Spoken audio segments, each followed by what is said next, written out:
केतन को जिस जगह से धक्का मारा गया था उस जगह पर पहले सिया को ले जाकर पूरी वारदात को फिर से रिक्रिएशन करवाया गया।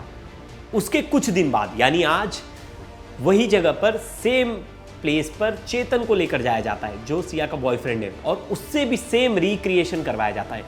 दोनों गर्लफ्रेंड बॉयफ्रेंड को 2 बार अलग अलग क्यों लेकर जाती है पुलिस, इस वीडियो में जानेंगे। वहीं दूसरी तरफ पहली बार सिया के पिता सामने आए और उन्होंने एक ऐसी बात बताई है जो अब तक हर कोई अनुमान लगा रहा था। 3 सवाल हमारे संवाददाता ने उनसे पूछे थे। पहला सवाल कि आपसे पुलिस इन्वेस्टिगेशन में क्या कुछ पूछा गया और आपने क्या बताया। दूसरा सवाल था कि हर कोई ये जानना चाहता था क्या सिया के भाई साहिल की शादी केतन की बहन से होने वाली थी। पहले केतन और सिया की शादी हो जाती, बाद में उनकी शादी होने वाली थी क्योंकि बाली ट्रिप पे भी ये लोग साथ में जा रहे थे। ये बहुत जो एक तरह से कह सकते हैं रूमर था वो सोशल मीडिया पर वायरल था। इस पर भी सिया के पिता ने अपना जवाब दिया। वहीं अब दूसरी तरफ कुंडली की चर्चा हो रही है कि इनके 36 में से 27 गुण मैच करते थे और ये जो कुंडली थी मैच खुद केतन के परिवार वालों ने करवाई थी। पंडित जी ने तो कहा था कि विवाह बहुत ही सफल विवाह रहेगा, पर ऐसा क्या हुआ कि विवाह से पहले इतनी बड़ी वारदात को सिया ने अंजाम दे दिया। डिटेल में जानेंगे इन चारों पॉइंट्स पर, डिटेल में चर्चा करेंगे। लास्ट तक इस वीडियो में बने रहिएगा।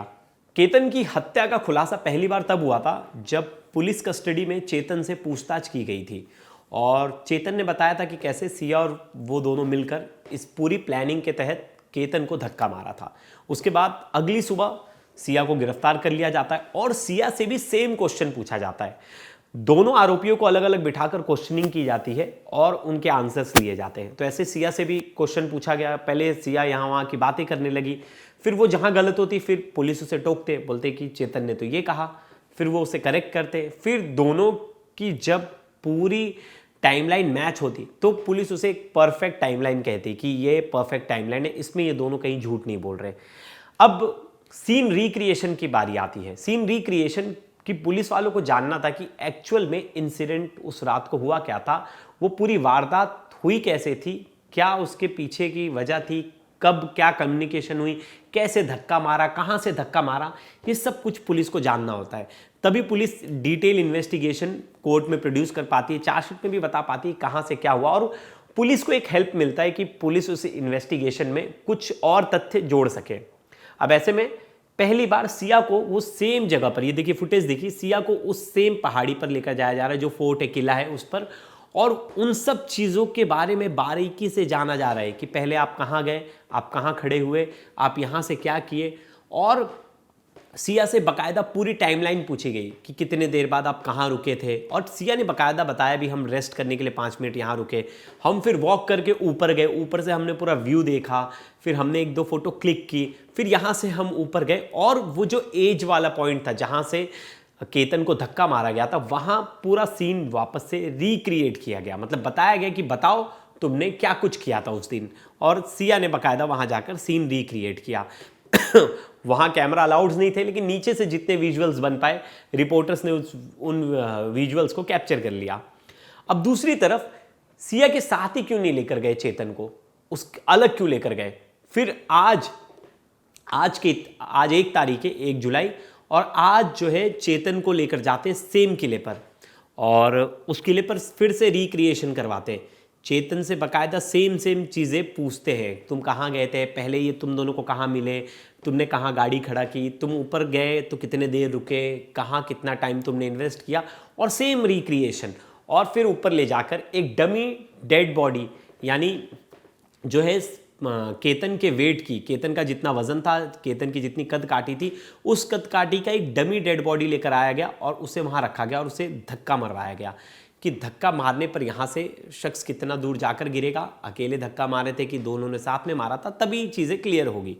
अब दोनों को अलग अलग टाइमिंग पे अलग अलग बार क्यों लेकर गई थी पुलिस, तो इसके पीछे मैंने बहुत सारे पुलिस ऑफिसर्स को पूछा। पुलिस ने बताया कि ये बेसिक रूटीन है और प्रोटोकॉल है। हम जब इन्वेस्टिगेशन करते हैं तो दोनों को अलग अलग इसलिए लेकर जाते हैं कि कुछ भी विरोधाभास इन दोनों के बयान में नजर आए तो मतलब वहाँ ये झूठ बोल रहे हैं। और अगर चीज़ें मैचिंग हुई मतलब दोनों की टाइमलाइन अगर मैच हो रही है मतलब ये सच बोल रहे हैं, फिर हमें उनसे और ज़्यादा गहनता से पूछताछ करने की ज़रूरत नहीं होती, क्योंकि वो दोनों ने जो टाइमलाइन बताई है दोनों सेम है। फिर हम दोनों को आमने सामने बिठाते हैं और फिर करेक्ट करवाते हैं।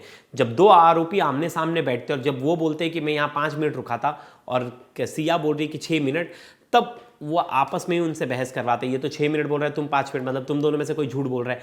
तो आपस में जब आर्गुमेंट होता है तब बहुत सारी चीज़ें खुद ही चीज़ें निकलकर सामने आती है। तो ये एक तरह की पुलिस की टैक्टिक है कि सामने दोनों आरोपियों को पहले आप अलग अलग लेकर जाइए, अलग अलग इंट्रोगेट कीजिए, फिर उसके बाद उन दोनों को सामने बिठा के पूछताछ कीजिए, तो जो गलत होगा वो अपने आप चीज़ें सामने निकल कर आ जाएंगी। अब पुलिस ने ये टैक्टिक का यूज़ करके सीन रिक्रिएट कर लिया, और क्योंकि पुलिस के पास एविडेंस कम है, क्योंकि इतना एविडेंस नहीं है कि उसे धक्का मारा, क्योंकि अभी तक अगर सिया के वकील की बाइट सुने और उनका बयान सुने तो वो तो कह रहे हैं कि सिया सिर्फ वहाँ मौजूद थी, इसका मतलब ये थोड़ी ना कि सिया ने धक्का मारा है। और वहीं चेतन के भी वकील यही कह रहे हैं। तो सिर्फ वहाँ होना एक इत्तेफाक भी हो सकता है, और मतलब जो वकील हैं उनके हिसाब से एक इत्तेफाक भी हो सकता है। इसका मतलब ये नहीं कि वो मर्डर में शामिल है। तो पुलिस के यहाँ टफ केस है अपने आप में, क्योंकि यहाँ एविडेंस बहुत ज़्यादा लगेंगे। एविडेंस, सर्कमस्टांशियल एविडेंस के साथ साथ आपको बताना पड़ेगा धक्का मारने पर कौन कितना दूर गिरता है, खुद से फिसल कर कोई गिरेगा तो कितना दूर गिरता है, फॉरेंसिक एक्सपर्ट की हेल्प लेनी पड़ेगी, सब चीज़ों की यहाँ ज़रूरत होगी। अब दूसरी तरफ बहुत बार हमने ये खबर सुनने में मिली कि सिया के साथ उसका भाई साहिल भी जा रहा था इंडोनेशिया बाली की ट्रिप पर, और केतन की बहन भी जा रही थी। तो घर वाले जब पहले सिया का रिश्ता तय कर रहे थे तो ये बात उठी कि सिया से बड़ा तो उसका भाई साहिल है, तो केतन के घर वालों ने कहा कि हम उनकी भी शादी करा देंगे, तुम टेंशन मत लो। तब से हर किसी के मन में सवाल था, क्या केतन की बहन से सिया के भाई की शादी होने वाली थी? हर कोई, और कुछ रिपोर्ट्स में ये दावा भी किया गया कि सिया की और केतन की शादी के बाद सिया के भाई साहिल की और केतन की बहन की शादी होने वाली थी। अब ये जब खबर फैली आग की तरह, तो हमारे रिपोर्टर ने खुद जो है उनके पिता से, यानी सिया के पिता से इस बारे में जानकारी ली। सिया के पिता से पूछा कि क्या सच में सिया के बाद अब उसके भाई साहिल की शादी होने वाली थी? तो उन्होंने क्या कहा, एक बार उनका जवाब सुनते हैं। क्या फैमिलीज़ में इस तरीके की चर्चाएं हुई थी कि शुरू में सिया और केतन अग्रवाल का होने के बाद आपका लड़का है साहिल और फिर केतन की बहन, इनके बीच कुछ होगा और इसी के लिए बाली का प्लान था? नहीं सर, हमारे इसमें ऐसा कुछ भी नहीं होता है, और ये कुछ भी नहीं है, क्योंकि हमारी बेटी जिस घर में जाती है उस घर के, यानी कि हमारी कज़न में भी यानी कि ऐसा कोई रिश्ता वगैरह नहीं होता है, और उसका कोई वो नहीं है, बिल्कुल भी नहीं है। प्लीज़, और इस बारे में आप कुछ मुझे पूछो भी मत, और कुछ भी नहीं है, ऐसा हमारा कुछ नहीं है। तो आपने सुना, उनके पिता ने साफ तौर पर मना किया। उन्होंने कहा कि नहीं, ऐसी कोई बात नहीं, हमारे यहाँ तो दूर के रिश्ते में भी नहीं होती शादी, अगर वहाँ कोई लड़की चली गई तो वहाँ हम अपने लड़के की शादी नहीं करवाते। तो ये सरासर बात फर्जी है, सोशल मीडिया पर लोग कुछ भी फैला रहे हैं, इस बात में कोई तथ्य नहीं। फिर बाकायदा हमारे रिपोर्टर ने ये भी पूछा कि आपसे पुलिस इन्वेस्टिगेशन में क्या कुछ पुलिस ने पूछा, क्या कुछ इंक्वायरी हुई? तो उन्होंने बताया कि जो भी कुछ पुलिस ने पूछा हमने उसका साफ साफ रिप्लाई किया, और हमने ये भी बताया कि अगर हमें पहले कुछ पता होता, अगर केतन के परिवार की तरफ से पहले ही हमें कुछ हिंट मिल जाते कि आपकी बेटी जो है कुछ गड़बड़ी कर रही है, आपकी बेटी जो है चीज़ें सही से नहीं कर रही और चीज़ें कुछ ख़राब चल रही हैं, तो हम अपनी बेटी के ऊपर नज़र रखते, चीज़ें खंगालने की कोशिश करते, जाँच करने की कोशिश करते। और एक बार सुनिए क्या कुछ कहा पिता ने। सुबह 11:30 बजे पहुंच गए थे, हमें रात को 11:30 बजे छोड़ा। कम से कम यानी कि 11:30-12 घंटे पूरी तहकीकात की पुलिस ने हमारे साथ। उन्होंने जो जो क्वेरीज पूछी, हमने जो जो हमें पता था वो हमने सब क्वेरीज दी है उनको, और पूरा स्टेटमेंट भी दिया है, मैंने भी और मेरी मिसेस पूजा गोयल ने भी, और वो अच्छे से तहकीकात कर रहे हैं। मैं तो बस यही बोलूँगा कि उनको जल्द से जल्द इस बारे में अपराधी का पता चले और उन्हें सख्त से सज़ा दी जाए। देखो, आपको ये भी पूछा गया होगा एग्जैक्टली कि क्या आपको इस पूरे मामले में मालूम था, नहीं था? हाँ, पूछा मैंने, पर मुझे इस मामले की कोई भी जानकारी नहीं है। अगर कुछ मुझे पता चलता तो मैं कुछ ना कुछ एक्शन लेता था, और कुछ ना कुछ सामने वाले से बात करके भाई ये रिश्ता थोड़ा यानी कि पोस्टपोन करते हैं, ऐसे ऐसे कोई बात आई है मेरे सामने, तो मैं ज़रूर बात करता था। पर मेरे सामने बिल्कुल भी 1% भी यानी कि कोई बात लीक नहीं हुई जिससे मैं ये मन में भी लेके आता था। आपने देखा होगा कि मुस्कान का केस था, सोनम का केस था, तो सोनम के केस में बार बार परिवार की तरफ से कहा जा रहा था कि हम वकील नहीं देंगे, हम अपना वकील नहीं रखेंगे और हमारा वकील इस केस में नहीं रहेगा। तो बहुत घर वालों के लिए बहुत लोगों की सिंपैथी थी कि यार घर वाले अच्छे, अपनी बेटी की साइड खड़े नहीं है अगर उसकी बेटी ने हत्या की। लेकिन यहाँ मामला है कि अब यहाँ वकीलों की लड़ाई शुरू हो गई है, क्योंकि केतन के पिता कह रहे हैं कि हमने जिस वकील को हायर नहीं किया वो सिया के वकील बन गए कोर्ट में, और हमने जिन्हें हायर किया है वो हमारे वकील हैं, वो सिया को रिप्रेजेंट करेंगे। लेकिन जो सिया का केस लड़ रहे करंट पे, उनका कहना है कि सिया ने बाकायदा हस्ताक्षर किया है, सिग्नेचर किया है, हमने उसकी मर्जी से केस लड़ रहे हैं। अब एक तरफ जहां सोनम रघुवंशी के केस में फैमिली वाले वकील नहीं दे रहे थे, यहाँ सिया की फैमिली चाहती है कि उनकी बेटी को लीगल एड मिले, क्योंकि जब तक प्रूव नहीं होता तो कोर्ट नहीं मानता किसी को गिल्टी, तो परिवार क्यों माने, और परिवार भी चाहता है कि उसे लीगल एड मिले और वो अपना वकील सिया के लिए रखना चाहते हैं। लेकिन सिया बालिग है, अगर सिया ने हस्ताक्षर किए होंगे, किसी वकील को चूज़ किया होगा, तो सिया के पापा चेंज नहीं कर सकते जब तक सिया ना चाहे। अब ऐसे में इस पर भी सिया के पापा ने क्या कुछ कहा वो सुनिए। सर, ये आशुतोष श्रीवास्तव जी, ये बहुत बड़ा नाम है और मैंने कभी उनको हायर नहीं किया है और इस केस का तो मुझे कुछ भी पता नहीं है कि उनका कैसे क्या है क्या नहीं है, और हमने तो हायर नहीं किया है, ना मेरी कभी बात हुई है उनसे और ना कभी मैंने देखा है। और हमने तो जो कुछ किया है वो विपुल जी सर को किया है और पूरे केस की तहकीकात वही देखेंगे और वही करेंगे। लेकिन श्रीवास्तव का बार बार कहना था उनके पास वकालतनामा है, वो कोर्ट में भी अपीयर हुए, फिर एग्जैक्टली क्या हुआ? नहीं, उसके बारे में मुझे कुछ भी पता नहीं है। श्रीवास्तव सर के साथ बारे में मुझे कुछ भी पता नहीं है, क्या हुआ क्या नहीं हुआ।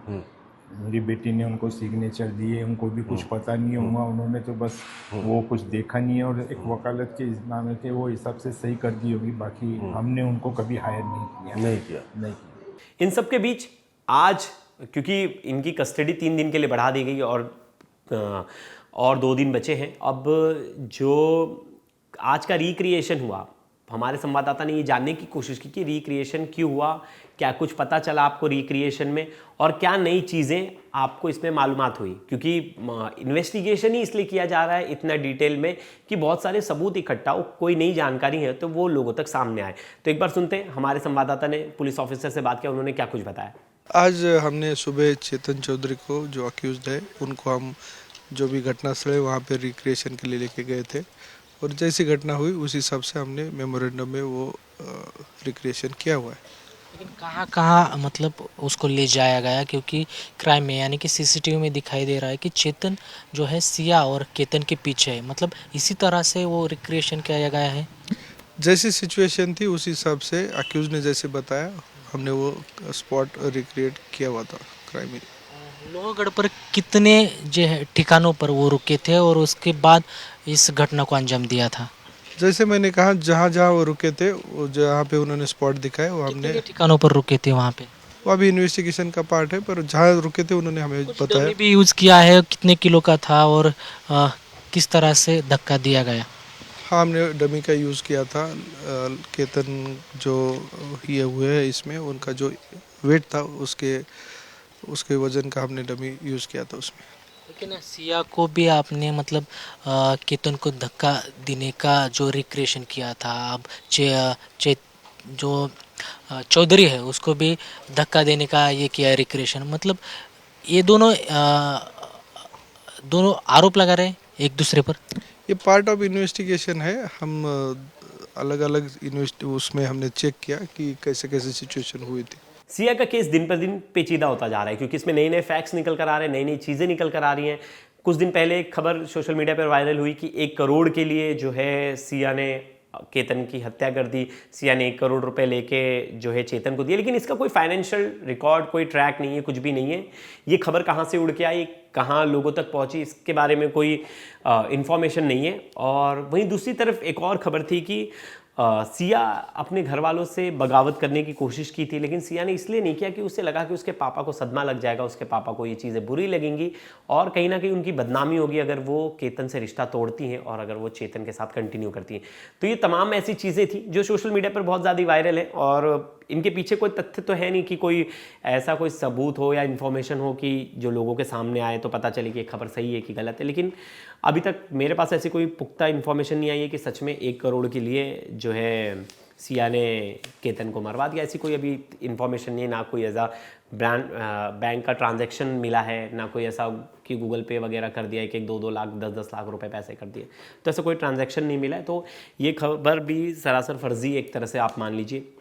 एक और खबर थी शुरुआत में कि 17 करोड़, आपने वो खबर नहीं सुनी होगी 17 करोड़, क्योंकि सिया के पिता ने आकर पहले दिन ही मना कर दिया कि 17 करोड़ का कोई पैलेस बुक ही नहीं था, एक नॉर्मल सा रिसॉर्ट बुक था जिसकी कीमत 3.5 करोड़ थी। पूरे शादी का जो खर्चा था 3.5 करोड़ का था, तो उसमें वो पैलेस का, उसमें वो होटल का भी खर्चा था। तो उन्होंने कहा कि ये सरासर बात फर्जी है, झूठी अफवाह फैलाई जा रही है सोशल मीडिया पर, और मुझे भी लगता है कि जब तक पुख्ता खबर ना हो तब तक उसको शेयर भी नहीं करना चाहिए अगर उसके पीछे तथ्य ना हो तो, क्योंकि बहुत सारी ऐसी खबर जो है मार्केट में फ्लोट करती है। फिर एक और दावा किया गया था कि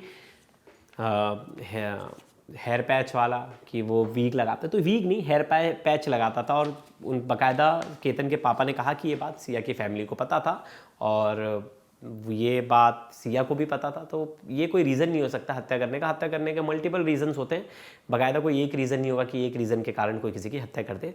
तो दोस्तों इस खबर में इतना ही, और डिटेल इन्वेस्टिगेशन में जो कुछ निकल कर आएगा मैं वो आप तक लेकर आऊँगा। तब तक के लिए धन्यवाद।